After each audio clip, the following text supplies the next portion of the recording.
एक ध्यान मित्र का फोन आया कि गुरुजी, ये बताइए, वही ध्यान हम लगातार रोज रोज करते रहते हैं तो बोर बोर हो जाते हैं, कोई दूसरा ध्यान कराइए। अब ये कोई प्रश्न होता है? आप रोज खाना खाते हैं तो खाना खाते में कभी क्या बोर होते हैं? ये बात उनको बताई गई कि रोज आप खाना खाते हैं तो क्या खाना खाने में आप बोर होते हैं?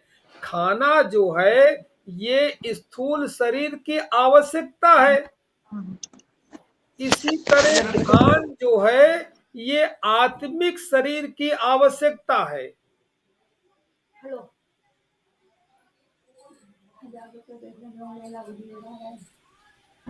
ध्यान जो है आत्मिक शरीर की आवश्यकता है।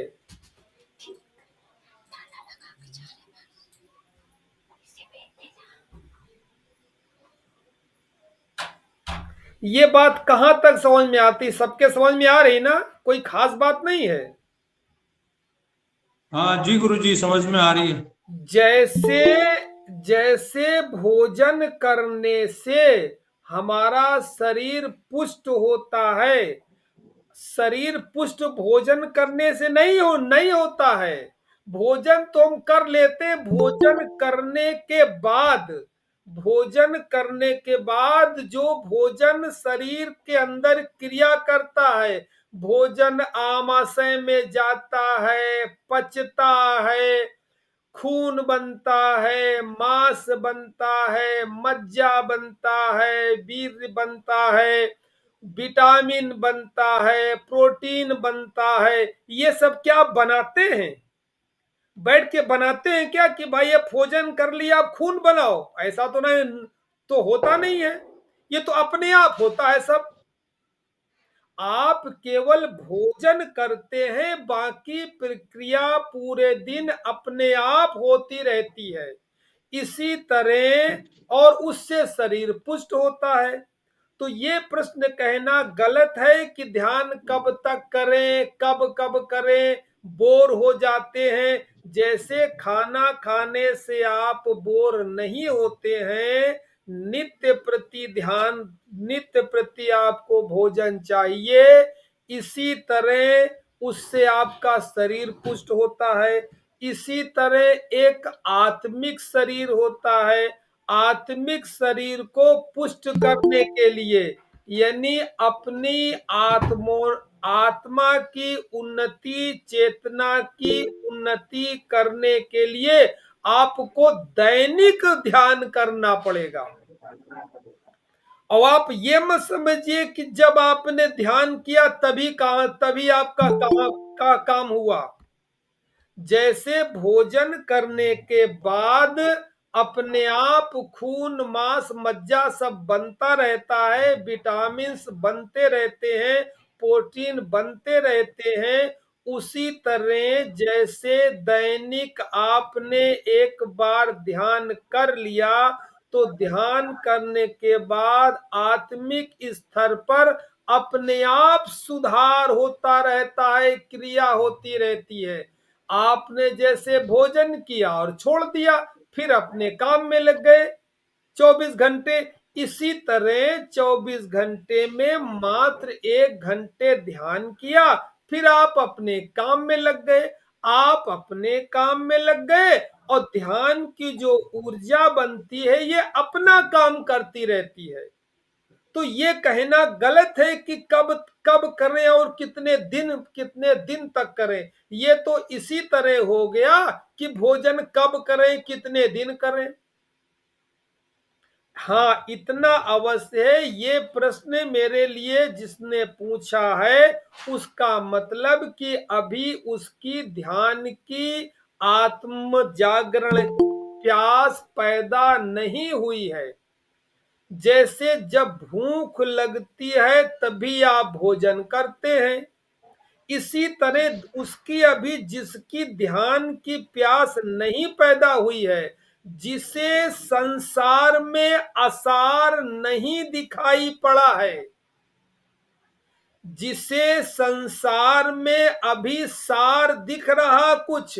हाँ, जब कभी किसी रिश्तेदार की मौत हो गई, कहीं शमशान में चला गया, वहां देख रहा है कि शरीर जल रहा है, थोड़ी देर के लिए आसार पैदा हो गया, इसके बाद फिर अपना घर आया, सब भूल भाल गया। तो उस व्यक्ति के लिए ध्यान उसका अभी विषय है ही नहीं, इसलिए ये प्रश्न ही गलत पूछा गया है। ध्यान तो केवल उसके लिए है जिसने ये समझ लिया है कि संसार असार है। और इसके सार कैसे मिलेगा? अगर संसार का रहस्य समझना है, आदमी का रहस्य समझना है, तो ध्यान करना पड़ेगा। ये भी छोड़िए, फिर हमने उससे कहा कि अगर तुम्हारे मन में किसी प्रकार की बेचैनी है, उलझन है, टेंशन है, तनाव है, तुम नहीं समझ पा रहे हो कि ये क्यों है, तो इसका हमने उससे कहा कि इसका इलाज है ध्यान, यही समझ करके कर लो। कि तुम हर समय बेचैन रहते हो, एक तड़प रहती है, परेशान रहते हो, तुम्हारी नौकरी है, तुम्हारा धंधा है, तुम्हारी बीवी है, तुम्हारे बच्चे हैं, फिर भी तुम हर समय चिड़चिड़े रहते हो, उदास रहते हो, कोई प्रसन्नता नहीं है, दिमाग परेशान रहता है। तो इसी का ठीक करने का उपाय ही तुम ध्यान समझ लो।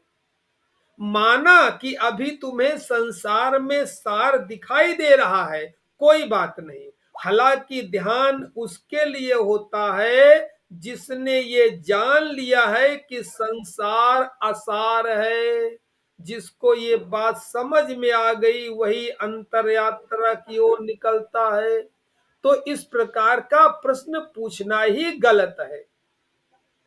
जैसे भोजन से हमारा शरीर 24 घंटे के लिए पुष्ट होता है, तरोताजा हो जाता है, इसी तरह दैनिक ध्यान करने से हमारी आत्मा, हमारा मन तरोताजा हो जाता है।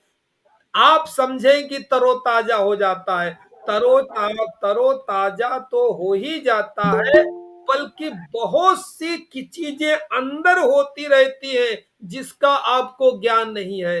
तभी तो जब किसी सिद्ध महात्मा, सिद्ध पुरुष का कोई चमत्कार देखते हैं तो आप प्रभावित हो जाते हैं। ये सब कहां से आया? सारा का सारा ध्यान से आया। तो ये प्रश्न पूछना गलत है कि हम ध्यान करने में बोर हो जाते हैं। इसका मतलब कि तुम्हारे संस्कार अभी ऐसे नहीं है कि तुम ध्यान के मार्ग पे निकलो। हमने उसको मना कर दिया, कभी ध्यान यान का चक्कर छोड़ो, ये बड़ी बुरी बीमारी है, तुम्हारे बस की नहीं है। तुम तो मंदिर जाओ, घंटी हिलाओ, पूजा करो, पाठ करो, जल चढ़ाओ, टीका लगाओ, माला पहनो, बस इसी को तुम धर्म समझो और अभी मस्त रहो। अभी तुम्हारा संस्कार उदय नहीं हुआ कि तुम अंतर यात्रा पर निकलो। ये मैंने उससे कहा। इसमें कहां तक गलत है, क्या सही है, बताओ जरा।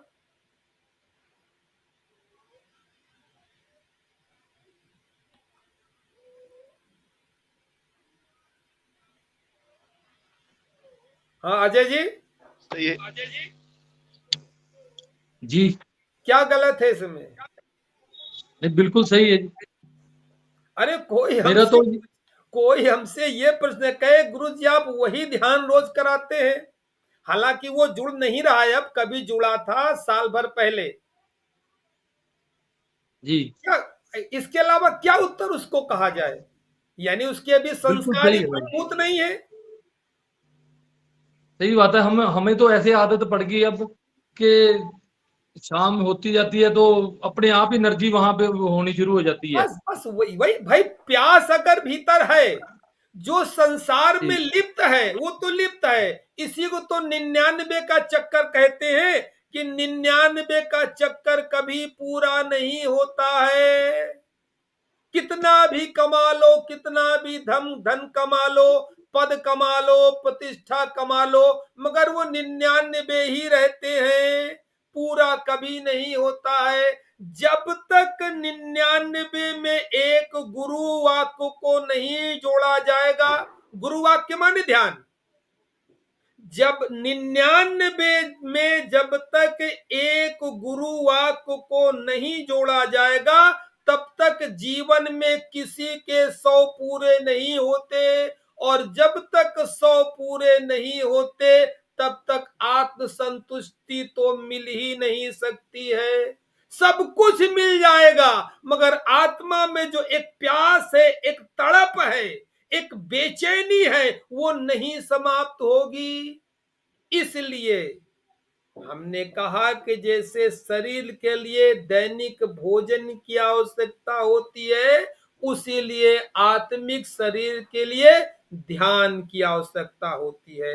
तुम केवल 1 घंटे निकाल करके ध्यान करो, बाकी ध्यान को क्या करना है वो अपने आप समझ जाएगा।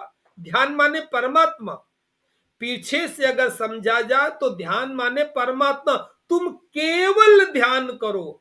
इसी तरह लोग पूछते हैं कभी कभी कि हम ध्यान क्यों करें, अब उनको हम क्या बताएं, इतनी लंबी चौड़ी बात।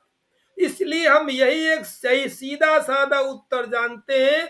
अगर कोई हमसे पूछता है कि ध्यान क्यों करो, तो हम एक ही बात कहते हैं, ध्यान के लिए ध्यान करो, बात खत्म।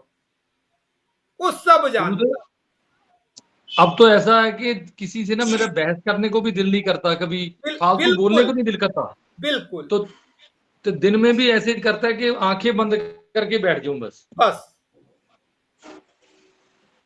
वही वही तो संतुष्टि है, वही तो संतोष है। बाकी सब प्रक्रिया भीतर हो रही है। ये आत्म संतुष्टि का मार्ग है, सुकून का मार्ग है, और सुकून सबको चाहिए। ये सुकून का इलाज भी है।